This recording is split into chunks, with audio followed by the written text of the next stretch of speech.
गुरुदेव भगवान की जय। प्यारे कृष्ण कन्हैया लाल की जय। श्री अष्टावक्र गीता 6वां श्लोक प्रथम प्रकरण चल रहा है। मूलम धर्माधर्मौ सुखम दुःखम मानसानि न ते विभो न कर्तासि न भोक्तासि मुक्त एवासि सर्वदा।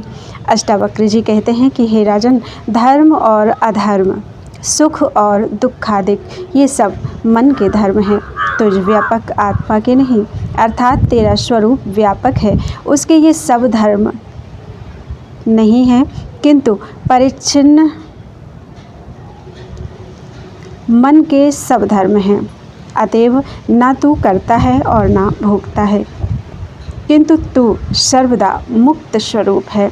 फिर उसी वार्ता को दृढ़ करने के वास्ते अष्टावक्र जी कहते हैं, मूलम एको दृष्टासि सर्वस्य मुक्त प्रायोसि सर्वदा अयमेव हि ते बंधो द्रष्टारं पश्यसीतरम्। हे राजन, तू ही एक सच्चिदानंद और परिपूर्ण रूप से सबका दृष्टा है और सर्वदा मुक्त स्वरूप है। तेरे में तीनों काल में बंध नहीं है। जैसे सूर्य में तीनों काल में तम नहीं है, वैसे ही तू स्वयं प्रकाश और समस्त जगत का दृष्टा है। और जो तू अपने को दृष्टा ना जानकर अपने से भिन्न किसी को दृष्टा मानता है, यही तेरे में बंध है। जनक जी कहते हैं कि हे भगवान, सारे संसार में सब लोग अपने से भिन्न कर्मों का साक्षी और दृष्टा मानते हैं और अपने को कर्मों का कर्ता मानते हैं। तब फिर वे सब ऐसा क्यों मानते हैं और अपने से भिन्न दृष्टा और कर्मों के फल के प्रदाता को क्यों मानते हैं? उत्तर, अष्टावक्र जी कहते हैं कि जो संसार में अज्ञानी मूर्ख हैं, वे अपने से भिन्न दृष्टा को और कर्मों के फल प्रदाता को मानते हैं और अपने कर्मों का कर्ता और फल का भोक्ता मानते हैं। ज्ञानवान ऐसा नहीं मानते। मूलम अहम कर्तेत्यहम मानम अहा कृष्णा हि दंशितः नाहं कर्तेति विश्वासामृतं ऋतं पीत्वा सुखी भव।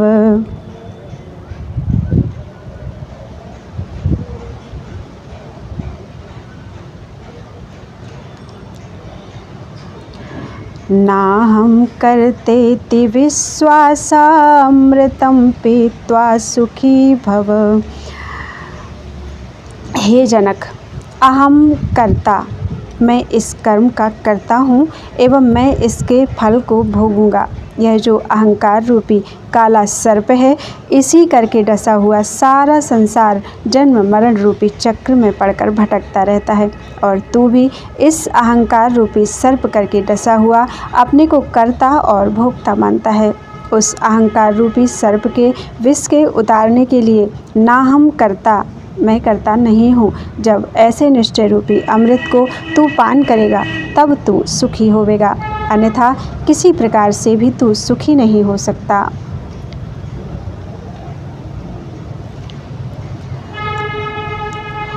जनक जी कहते हैं कि पूर्वोक्त अमृत को मैं कैसे पान करूं? इसके उत्तर को कहते हैं, मूलम एको विशुद्ध बुद्धो हम इति निश्चय वहनिना प्रज्वाल्या ज्ञान गहनम बीत शोकः सुखी भव। अष्टावक्र जी कहते हैं कि हे जनक, तू इस प्रकार के निश्चय रूपी अमृत को पी करके मैं एक हूँ, अर्थात सजातीय विजातीय स्वगत भेद से रहित हूँ। क्योंकि एक वृक्ष का जो वृक्षांतर से भेद है, वह सजातीय भेद कहा जाता है, और वृक्ष का जो घटादिकों से भेद है, उसका नाम विजातीय भेद है, और वृक्ष का जो अपने शाखादिकों से भेद है, वह स्वगत भेद कहा जाता है।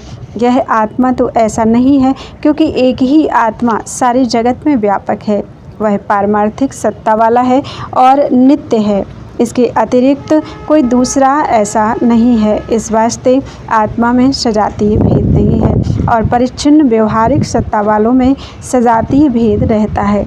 और आत्मा से भिन्न कोई भी पदार्थ पारमार्थिक सत्ता वाला नहीं है।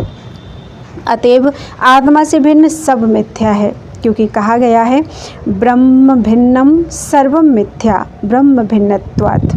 ब्रह्म से भिन्न सारा जगत ब्रह्म से पृथक होने के कारण शक्ति में रजत की तरह मिथ्या है। इस अनुमान प्रमाण से जगत का मिथ्यात्व सिद्ध होता है और इसी से आत्मा में विजातीय भेद भी नहीं है।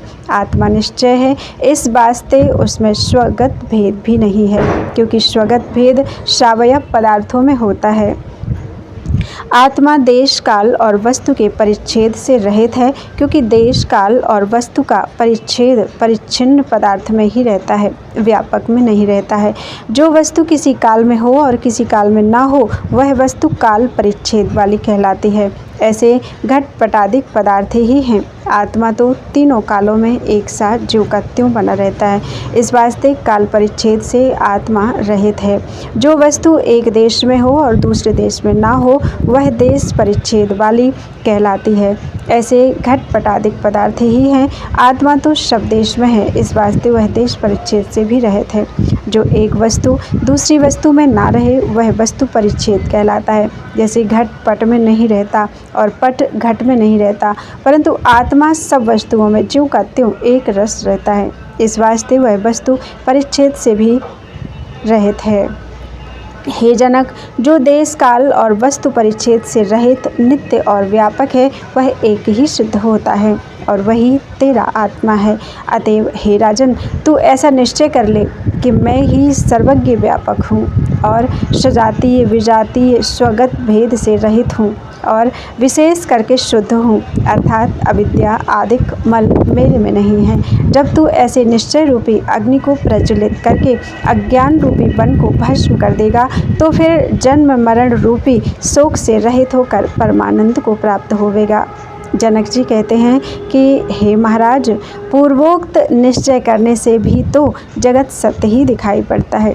इसकी निवृत्ति अर्थात अभाव स्वरूप से कदापि नहीं होती है और जब तक इसका अभाव ना हो तब तक शोक से रहित होना कठिन है।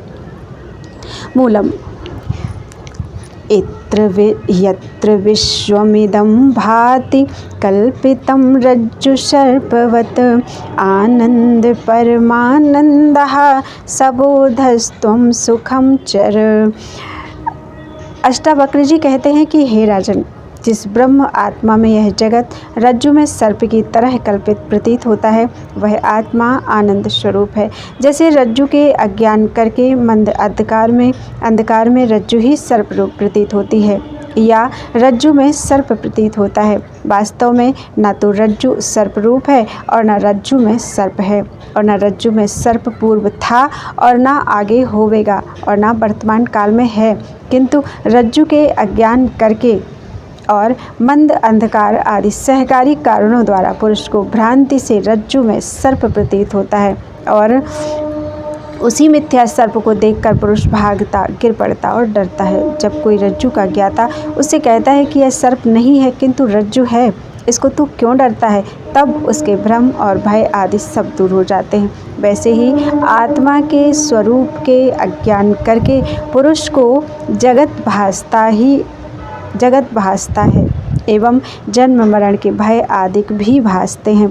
जब ब्रह्मविद गुरु उपदेश करता है कि तू ही ब्रह्म है, तेरे को अपने स्वरूप के अज्ञान के कारण यह जगत प्रतीत हो रहा है और वास्तव में यह जगत मिथ्या है एवं तीनों कालों में तेरे लिए नहीं है। जैसे निद्रा रूपी दोष करके पुरुष स्वप्न में अनेक प्रकार के सिंह व्याघ्र आदि को रचता है और आप ही उनसे भय को प्राप्त होता है। जब निद्रा दूर हो जाती है तब उन कल्पित सिंह आदिकों का भी नाश हो जाता है।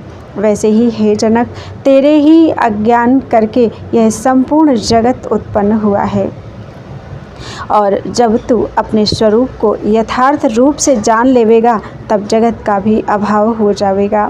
प्रश्न: हे भगवान, यदि आत्मज्ञान करके अज्ञान और अज्ञान के कार्य रूप जगत का नाश हो जाता, तब तो अब तक जगत ना बना रहता। क्योंकि बहुत ज्ञानवान हो चुके हैं। उनमें से एक के ज्ञान करके कारण के सहित कार्य रूपी जगत का यदि नाश हो जाता, तब तो फिर अस्मदादिक सब जीव और वृक्षादिक सृष्टि भी न होती। परंतु ऐसा तो नहीं देखते हैं, किंतु जगत ज्यों का त्यों ही बना है। तब फिर आप कैसे कहते हैं कि अज्ञान के नाश से जगत का नाश हो जाता है? उत्तर, अष्टावक्र जी कहते हैं कि हे राजन, जैसे जल की इच्छा करके पुरुष मरीचिका के जल को देखकर उसके पास जाने का उद्योग करता है, परंतु जब आगे उसको जल नहीं मिलता तब किसी के बताने से जान लेता है कि यह भ्रम करके जो जल मुझे दिखाई देता था वह जल नहीं है। तब आकर वृक्ष के नीचे बैठ जाता है और फिर जब उधर को देखता है तब फिर जल पहले की तरह दिखाई पड़ता है, परंतु जल की इच्छा करके फिर उस तरफ नहीं दौड़ता है और ना दुखी होता है।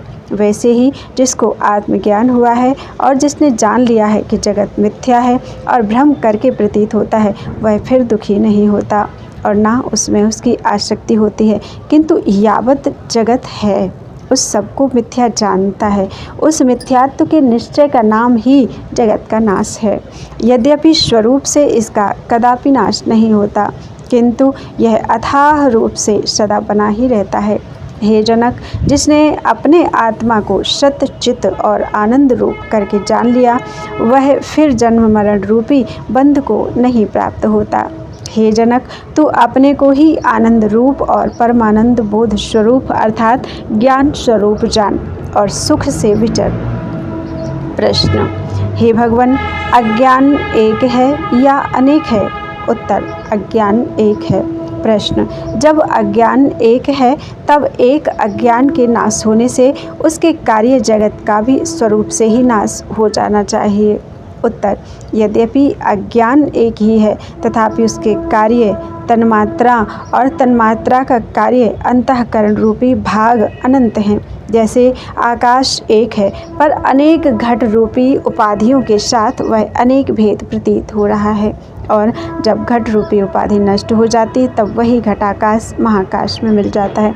वैसे ही जिस अंतःकरण में ज्ञान रूपी प्रकाश उदय होता है, वही अंतःकरण नाश को प्राप्त हो जाता है और वही जीव जो अब तक बंधन में था मुक्त हो जाता है। बाकी सब बंध में पड़े रहते हैं। जैसे सोए हुए 10 पुरुष अपने अपने स्वप्नों को देखते हैं और जिसकी निद्रा दूर हो जाती है उसी का स्वप्न नष्ट हो जाता है, और लोग अपने अपने स्वप्नों को देखते ही रहते हैं।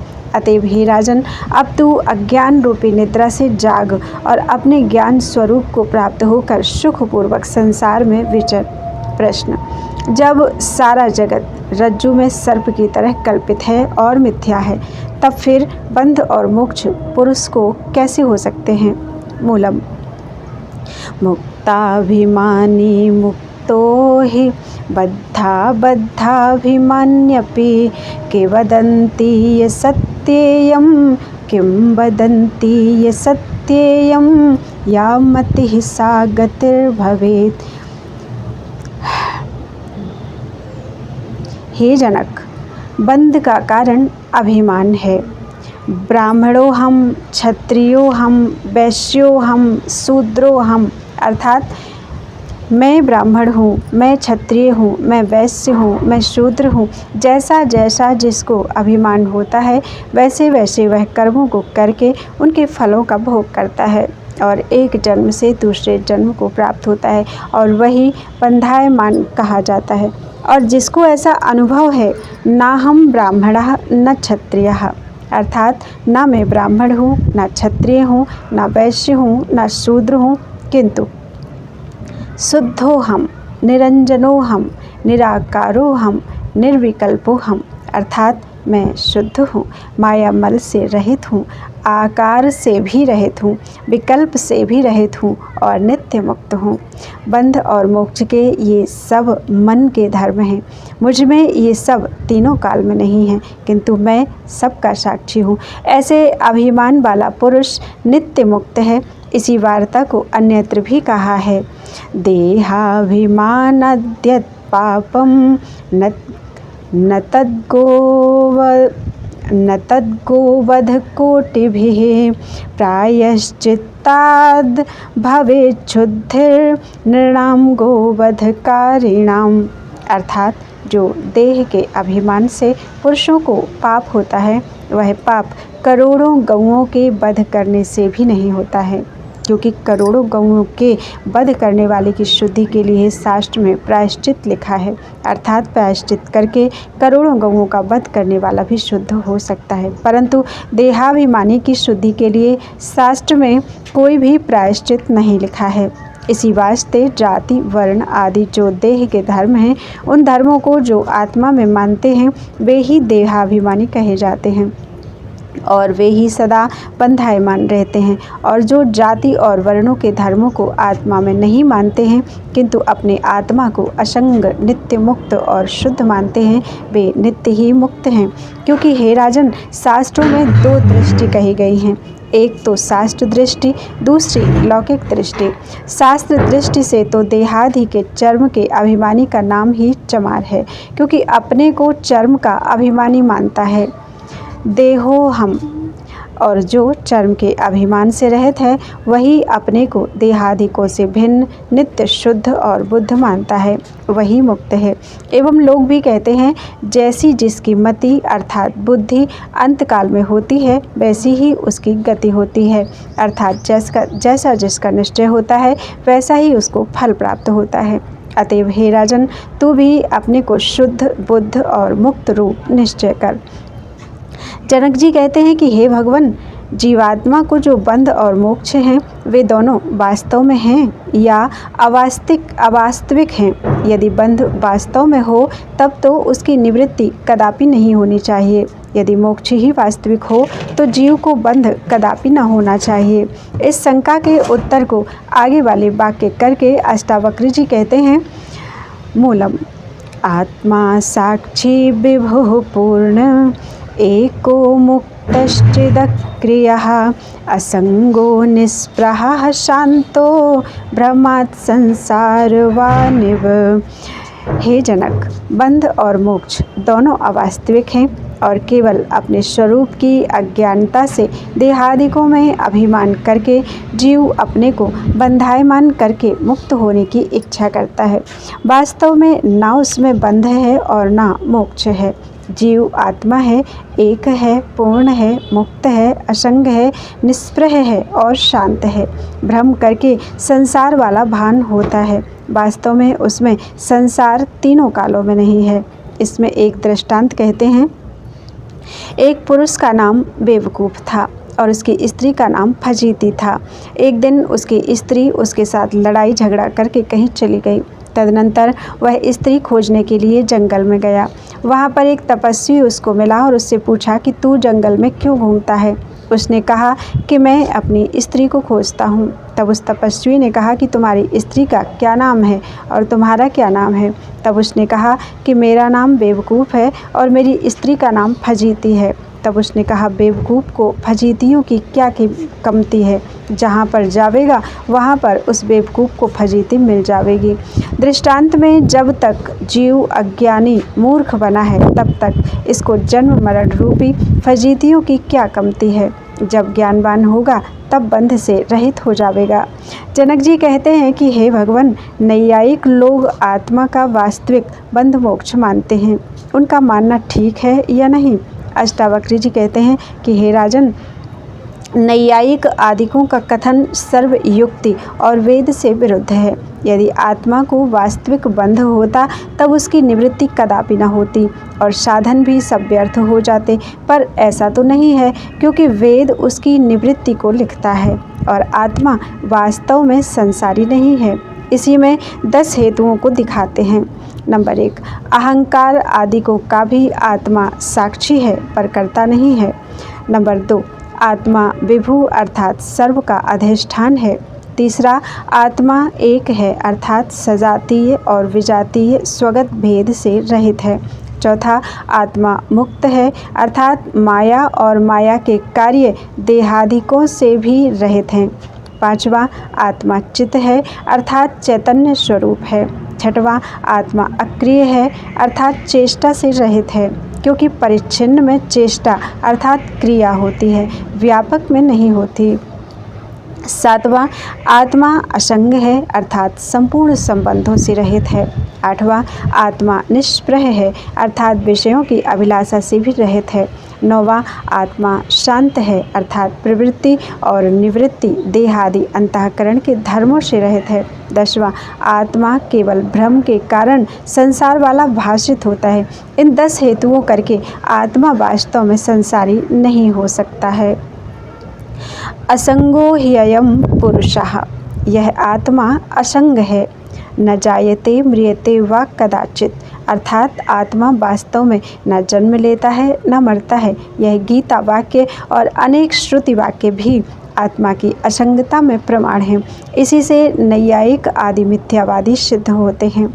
मैं परिच्छिन्न हूँ, मेरे ये देहादिक हैं, मैं सुखी हूँ, मैं दुखी हूँ, इस तरह के जो अंतःकरण के धर्मों को अध्यास करके आत्मा में जीवों ने मान रखा है, उस अध्यास रूपी भ्रम की निवृत्ति तो एक बार असंग आत्मा के उपदेश करने से नहीं होती।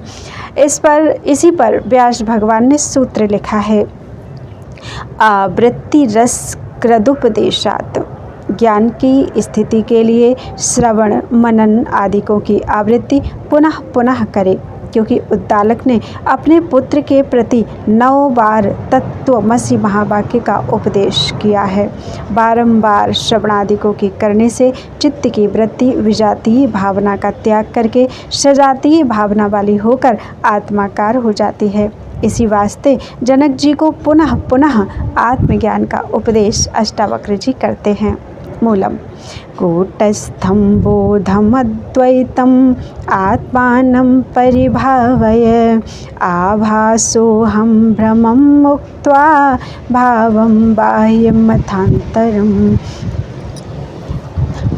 हे जनक, मैं आभास हूँ, मैं अहंकार हूँ, इस भ्रम का त्याग करके और जो बाहर के पदार्थों में ममता हो रही है, यह मेरा शरीर है, मेरे ये कान नाक आदि हैं, इन सब में अहम और मम भावना का त्याग करके और अंतःकरण के धर्म जो सुख दुखादिक हैं, उनमें जो तुझको अहम भावना हो रही है, उसका त्याग करके आत्मा को अकर्ता, कूटस्थ, असंग, ज्ञान स्वरूप, अद्वैत और व्यापक निश्चय कर।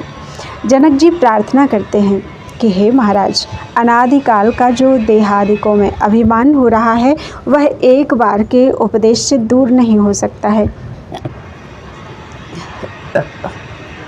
अतएव आप पुनः पुनः मेरे को उपदेश करिए, ताकि श्रवण करके मेरा देहादि अभिमान दूर हो जावे। इस प्रश्न को सुनकर अष्टावक्र जी फिर आत्मविद्या के उपदेश को करते हैं। मूलम देहाभिमान पाशेन चिरं बद्धोऽसि पुत्रक, बोधोऽहं ज्ञान खड्गेन तन्निष्कृत्य सुखी भव। हे जनक, देहो हम, मैं देह हूँ, इस प्रकार के अभिमान करके तू चिरकाल से बंधायमान हो रहा है।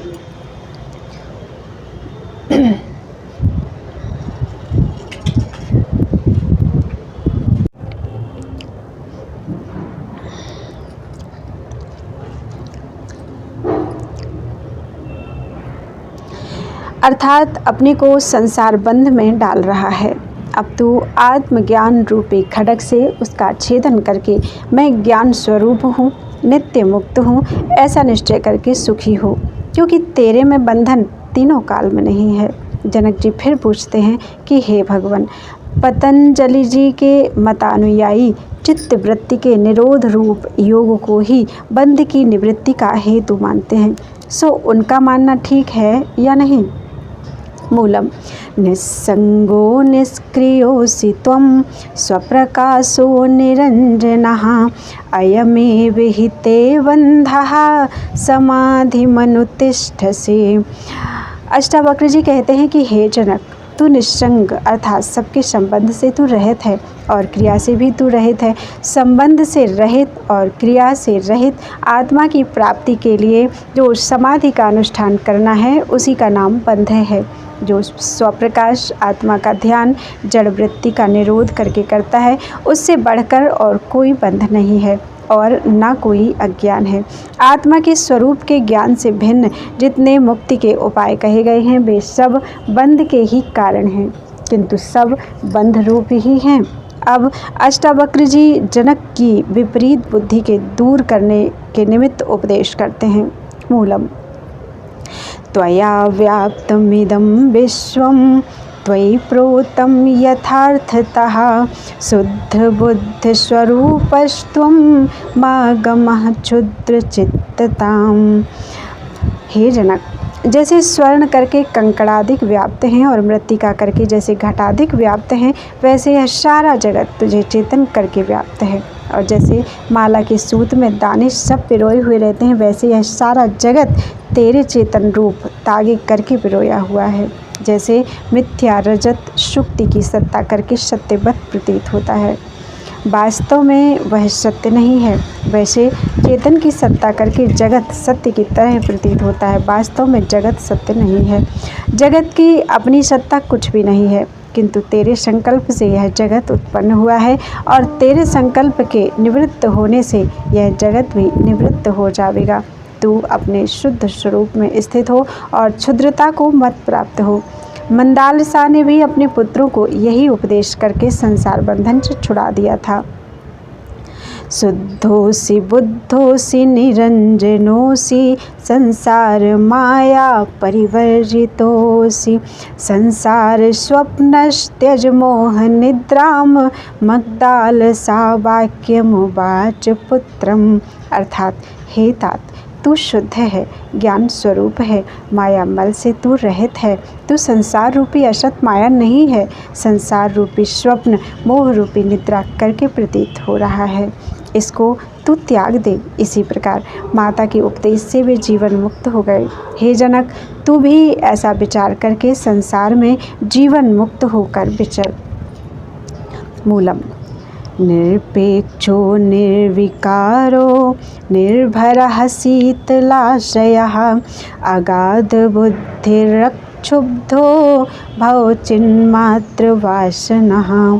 श्री अष्टावक्र जी कहते हैं कि हे जनक, निरपेक्ष हो अर्थात षडूर्मियों से रहित हो। षडूर्मियाँ नंबर 1 भूख, नंबर 2 प्यास, तीसरा शोक, चौथा मोह, पांचवा जन्म, छठवां मरण। इन छहों का नाम सट ऊर्मी है। इनमें से भूख और प्यास ये 2 प्राण के धर्म हैं। शोक और मोह ये 2 मन के धर्म हैं। जन्म और मरण ये 2 सूक्ष्म देह के धर्म हैं, तुझ आत्मा के नहीं। तुझ आत्मा के धर्म ये कोई नहीं। जायते अस्ति वर्धते विपरिणमते अपक्षीयते विनश्यति। अर्थात जो उत्पन्न होता है, स्थित है, बढ़ता है, परिणाम को प्राप्त होता है, क्षण क्षण में क्षीण होता है और जो नाश हो जाता है, ये सट भाव विकार स्थूल देह के धर्म हैं, तुझ आत्मा के धर्म नहीं हैं, क्योंकि तू सूक्ष्म देह से और स्थूल देह से परे है और इन दोनों का दृष्टा है, इसी से तू निर्विकार है। सच्चिदानंद रूप है, शीतल है अर्थात सुख रूप है, अगाध बुद्धि वाला है, अक्षुब्ध है अर्थात अविद्याकृत क्षोभ से रहित है, अतएव तू क्रिया से रहित होकर चैतन्य स्वरूप में निष्ठा वाला है।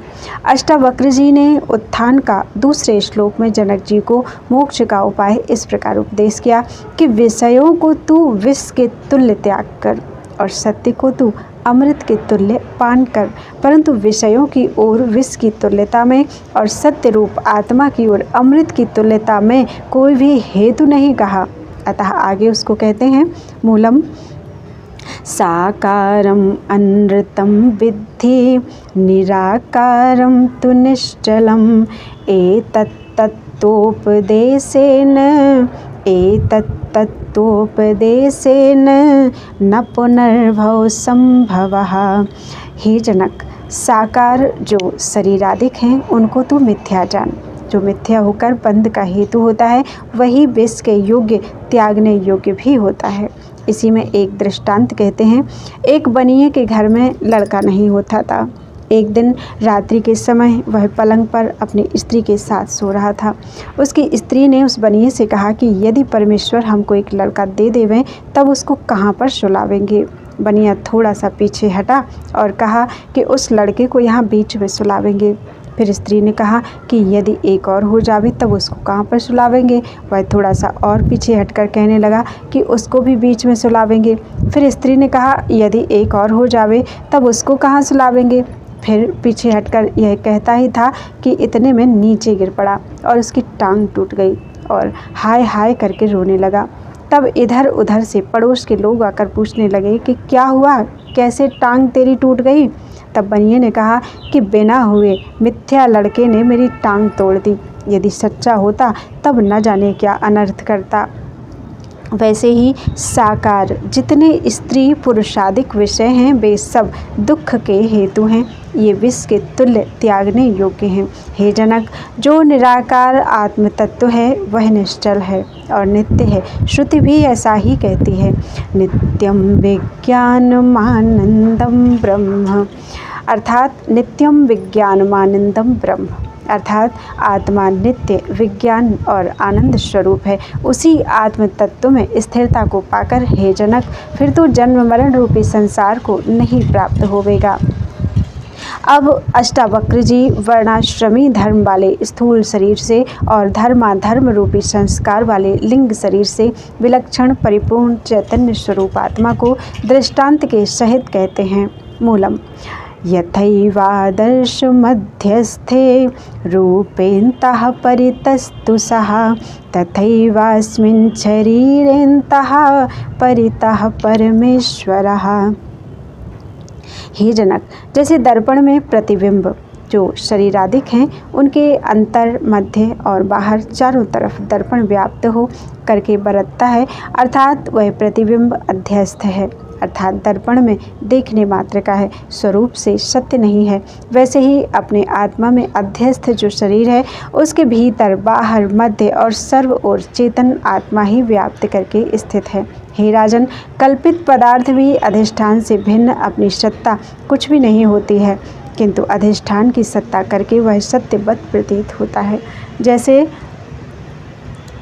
सुक्ति में रजत और दर्पण में प्रतिबिंब प्रतीत होता है, वैसे शरीरादिक भी आत्मा में उसी की सत्ता करके सत्य के सदृश प्रतीत होते हैं।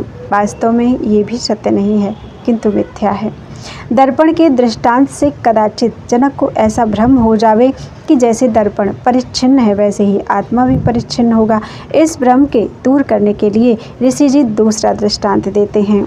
एकम मूलम एकम सर्वगतम व्योम बहिरंतर यथा घटे नित्यम निरंतर ब्रह्म सर्वभूत गणे तथा। जैसे सर्वगत एक ही आकाश घटपट आदिकों में बाहर भीतर और मध्य में व्यापक है, वैसे ही नित्य अविनाशी आत्मा भी संपूर्ण भूतों के गणों में बाहर भीतर और मध्य में व्यापक है।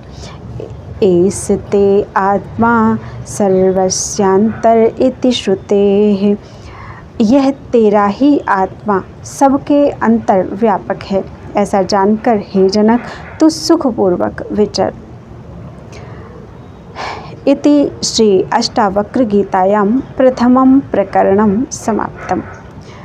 अष्टावक्र गीता जी का प्रथम प्रकरण पूरा हो गया है। इसमें 20 श्लोक थे मूल। बोलो वृंदावन बिहारी लाल की जय। त्वदीयं वस्तु गोविंद तुभ्यमेव समर्पये, तेन त्वदङ्घ्रिकमले रतिं मे यच्छ शाश्वतीम्।